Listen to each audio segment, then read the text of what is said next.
দুধের ব্যবসা, পার্টনারশিপে ক্যাটারিং, আর সেখান থেকে আড়িয়াদহের আতঙ্ক জয়ন্ত সিং। এবার প্রকাশ্যে জয়ন্তর অট্টালিকার ছবি। অভিযোগ, জমি দখল করে 6 মাসের মধ্যে 3তলা বাড়ি বানিয়ে ফেলে জয়ন্ত।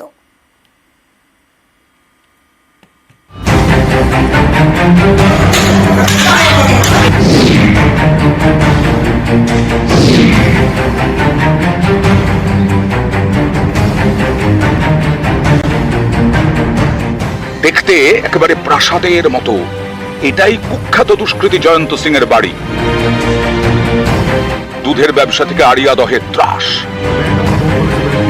আড়িয়াদহে মা ছেলেকে মারধরের ঘটনায় সম্প্রতি গ্রেপ্তার করা হয় জয়ন্ত সিংকে। তারপর থেকেই প্রকাশ্যে আসতে থাকে জয়ন্ত তার গ্যাংয়ের একের পর এক কীর্তি। এবার সামনে এলো জয়ন্তর বাড়ির ছবি। বাড়ি তো নয়, যেন প্রাসাদ, অট্টালিকা।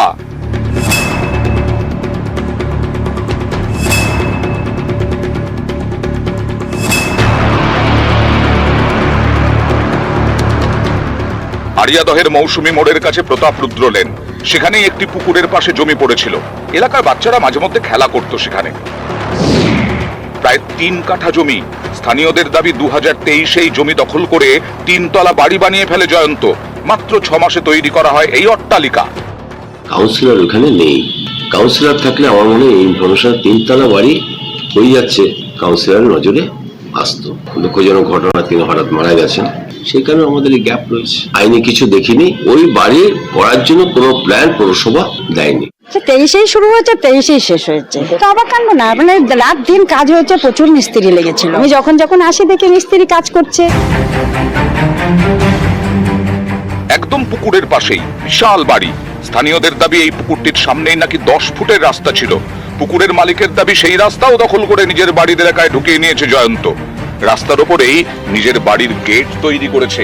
পুকুরেরও খানিকটা অংশ বুঝিয়ে ফেলা হয়েছে বলে দাবি।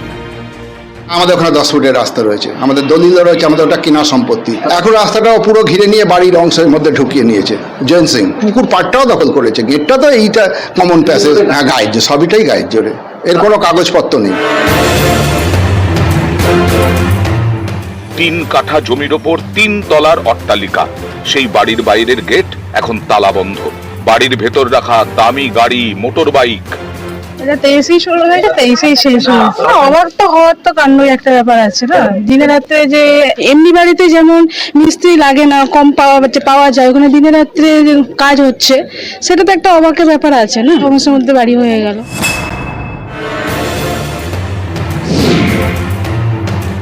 জয়ন্তর নতুন বাড়ি থেকে কয়েক পা এগোতেই জয়ন্তর পুরনো বাড়ি।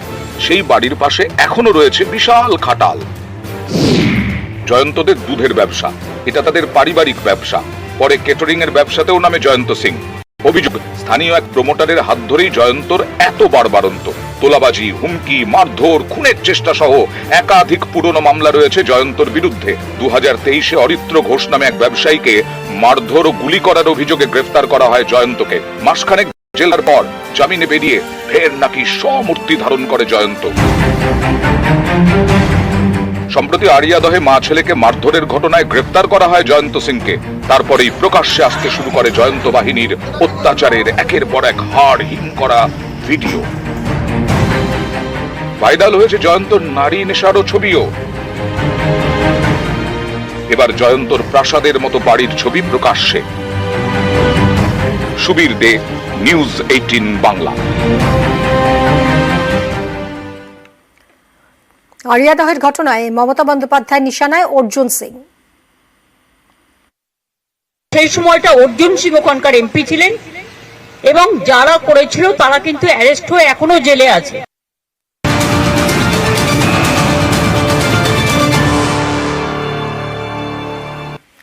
কাকভোরে ফের ভয়াবহ অগ্নিকাণ্ড। এবার দমদমের নাগেরবাজার সংলগ্ন মল রোডের বিপর্যয়।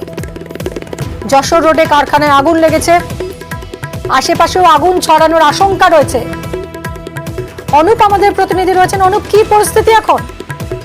দেখো, দমদম নাগরবাজার সংলগ্ন যশোর রোড, সেখানে কিন্তু একটি কারখানায় আগুন লাগার ঘটনা এবং 3:40 নাগাদ ভোর আগুন লাগার ঘটনা ঘটে। পাশে আরো একটি কারখানা, আইসক্রিম কারখানা, সেখানে কিন্তু আগুন ছড়িয়ে পড়েছে, এমনটাই কিন্তু দমকলের পক্ষ থেকে জানানো হচ্ছে। ইতিমধ্যে দমকলের 20টা ইঞ্জিন আগুন নেভানোর তারা কাজ চালাচ্ছে।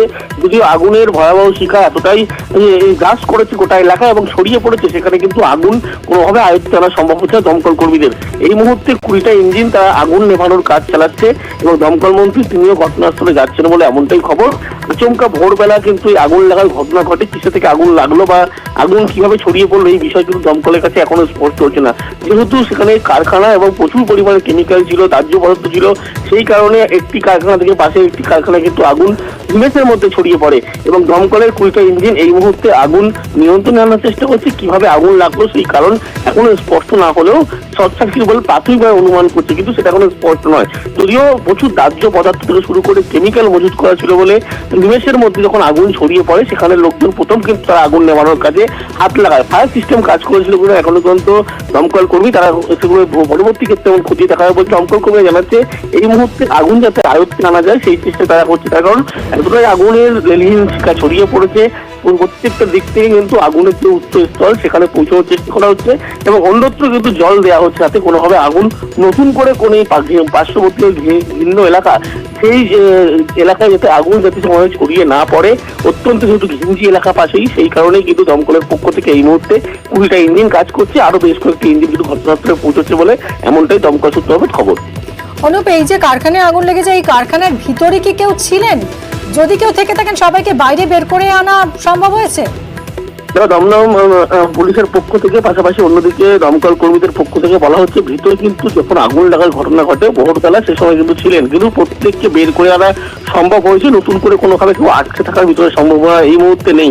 কিন্তু যে কারখানায় যারা ছিলেন রাতের বেলা তারাও যেমন আগুন নেভানোর কাজে হাত লাগিয়েছেন এলাকার মানুষজন, পরবর্তী ক্ষেত্রে দমকলের আধিকারিক তারা কিন্তু এই মুহূর্তে আগুন আয়ত্তে নিয়ে আসার চেষ্টা করছে। কিন্তু ভিতরে এই মুহূর্তে আটকে থাকার কোনো রকম কিন্তু খবর দমকল বা পুলিশের কাছে নেই, এমনটা কিন্তু স্পেসিফিকভাবে স্পষ্ট করা হচ্ছে। অনুপ, অগ্নি নির্বাপক ব্যবস্থা ছিল যথাযথ? দমকল কর্মী জানাচ্ছে অগ্নি নির্বাপন ব্যবস্থা ছিল কি ছিল না এমনটাই কিন্তু তারা এখনো স্পষ্ট নয়, তার কারণ অগ্নি নির্বাপন ব্যবস্থা তারা মনে করি থাকতো তাহলে কিন্তু আগুন নিমেষের মধ্যে এইভাবে ছড়িয়ে পড়তো যতই কেমিক্যাল থাক।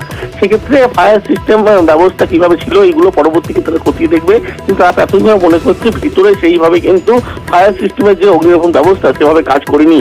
এবং পরবর্তী ক্ষেত্রে যেমন তারা দেখবেন এই মুহূর্তে তারা জানাচ্ছেন তাদের একটাই জায়গা পৌঁছানো, তারা আগুন কোনোভাবে যাতে আয়ত্তের মধ্যে আনতে পারে, কারণ আগুন কিন্তু নিমেষের মধ্যে ছড়িয়ে পড়ে। 3:40 ভোরবেলা যখন আগুন লাগে তার পরবর্তী ক্ষেত্রে কয়েক ঘন্টা অতিক্রান্ত হচ্ছে, আগুন কিন্তু এখনো কোনোভাবে সম্ভব আয়ত্ত না সম্ভব। সেই কারণে আগুনের উৎসস্থলে পৌঁছানোর আগে প্রত্যেকটি দিক থেকে যেহেতু কারখানা কেমিক্যাল আছে সেখানে খাদ্য পদার্থ মজুত রয়েছে, যেখানে যেখানে আগুন তারা দেখতে পাচ্ছে চারপাশ থেকে এই মুহূর্তে জল দিয়ে আগুনটা একটি জায়গায় তারা সীমাবদ্ধ করার চেষ্টা করছে। তার পরবর্তী ক্ষেত্রে আগুনের উৎসস্থলে পরবর্তী ক্ষেত্রে পৌঁছবে এমনটাই দমকল মনে করছে, যাতে ঘিঞ্জি এলাকা কোনোভাবে আগুন আরো ছড়িয়ে না পড়ে। সেই কারণে দমকল কর্মীরা বলছে যে এই মুহূর্তে তারা চারদিক থেকে আগুন একটি জায়গায় সীমাবদ্ধ করতে চাইছে এবং আগুনের উৎসস্থলে পরবর্তী ক্ষেত্রে কিন্তু পৌঁছতে পারলে আগুন আয়ত্ত করা সম্ভব হবে।